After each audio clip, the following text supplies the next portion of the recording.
Pito. I'm a puppet maker and puppet theatre practitioner, and I run a company called Tierra Animisme based in Aarhus. When I deliver a workshop of this nature, I try not to have too many expectations. I try to create lots of different activities, so there's something for everyone and something for everyone's tastes.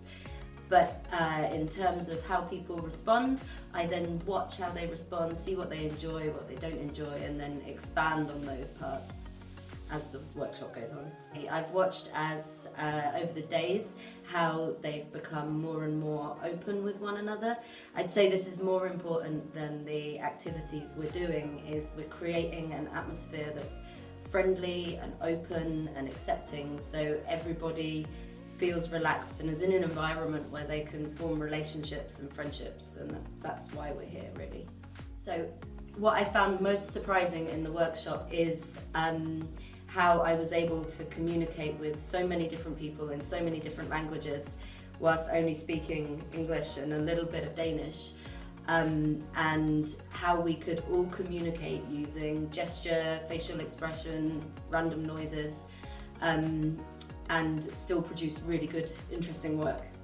So as the workshops progressed, the participants definitely became more and more open, and also as the workshops progressed, what I was asking of them became more and more, because we went from making the puppets to creating the performance. And this to make a performance and perform can be really daunting for some people. So yeah, I could see that they were becoming more engaged, more open and willing to take part. So when I work in puppet theatre, so there's kind of two aspects to my practice.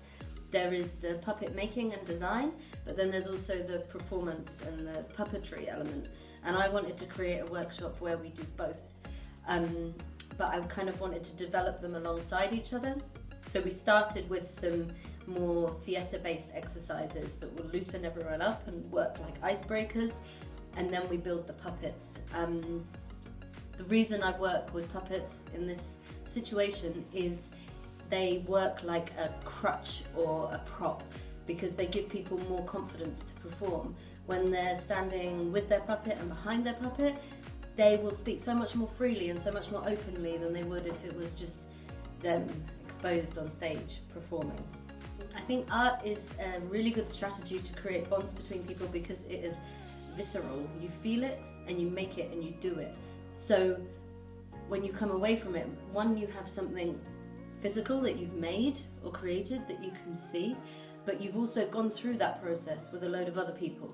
So you've all had difficulties and found your way together, and that's how you create a bond. It's really about shared experience, making something together and making something you're proud of. This would be one of my ideal expectations as well, is that we create something we're proud of, but I can't always expect that, but I think we have, definitely. They're creating beautiful work, they're performing, they're doing everything I ask of them, and it's just, that shows a lot of giving from them. If I had to describe the process in 3 words, I would say, okay, this is 2 words, but overcoming expectation. I would say creative, because often I will set a task and they take it to another level that I never expected. And I would like to say also bonding, because they're a team in there now and it's kind of not anything to do with me anymore.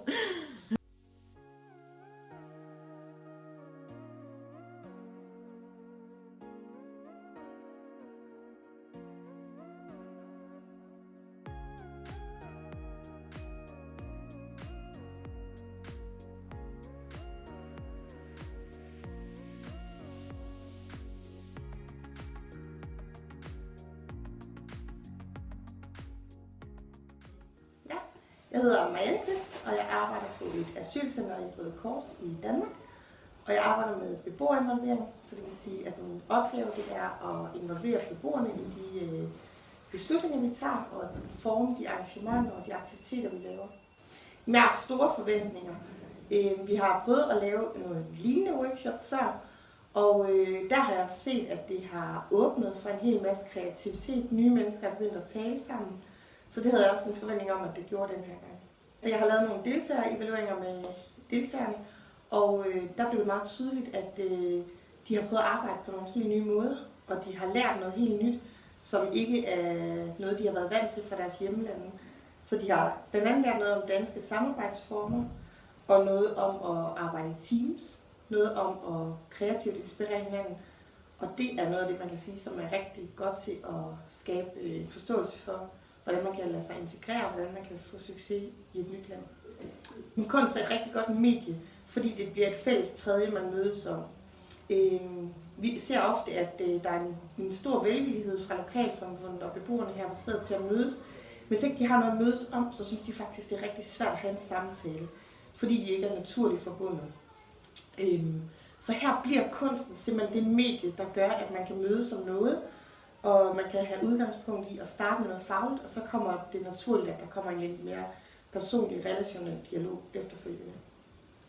Og det gjorde den selvfølgelig, fordi at jeg kunne se, at publikum var begejstret, men også rigtig meget fordi, at det var et højdepunkt for deltagerne. Der blev det rigtig synligt for dem, hvad det var, de havde lært under workshoppen.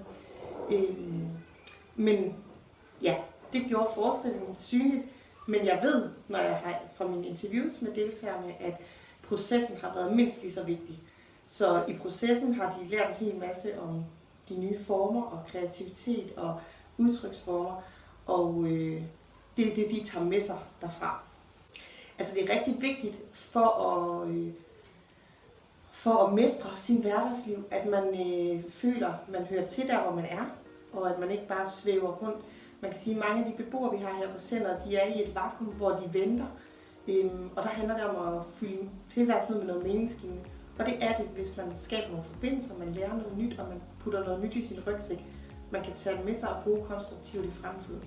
Workshoppen, vil jeg sige, har været grænseoverskridende, banebrydende, forstået på den måde, at der er virkelig nogen, der har lært noget nyt og rykket nogle grænser. Så har det været livsgivende. Folk er fået lys i øjnene og blevet tændte af det. De vil gerne have mere.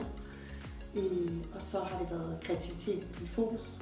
Og hvis man skulle nævne flere, så skulle det være mennesker, der mødes.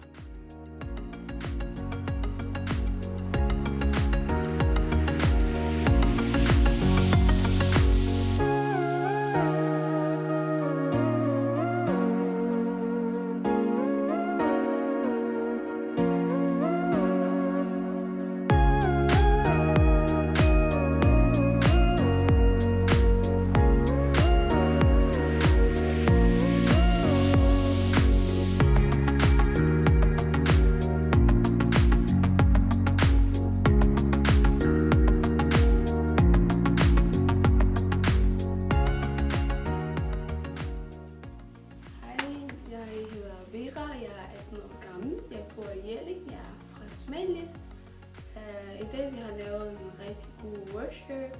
Vi startede sidste uge, og det var mega hyggeligt. Jeg var med til det sammen med min veninde og nogle andre, som jeg ikke kender, som jeg har lært det. Jeg hedder Sibon, så jeg er 17 år. Jeg kommer fra Irak. Altså, første gang jeg var med til det, jeg synes det kommer til at være mega kedeligt. Men det var slet ikke det der er sket. Det var rigtig hyggeligt at være med til det og lære nogle nye ting. Man har ikke lært det før, og jeg synes det var rigtig godt.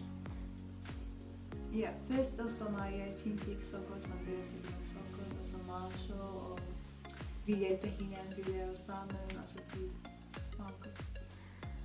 Altså, man kan altid kommunikere på nogen måde.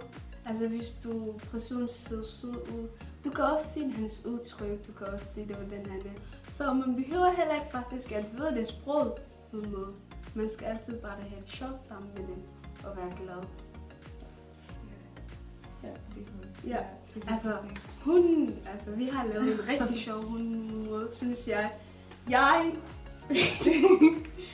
grinede rigtig meget af det, fordi den måde, vi har lavet, var mega sjovt. Og ja, der var rigtig mange stemme, anderledes stemmer, og ja, det var rigtig sjovt, synes jeg.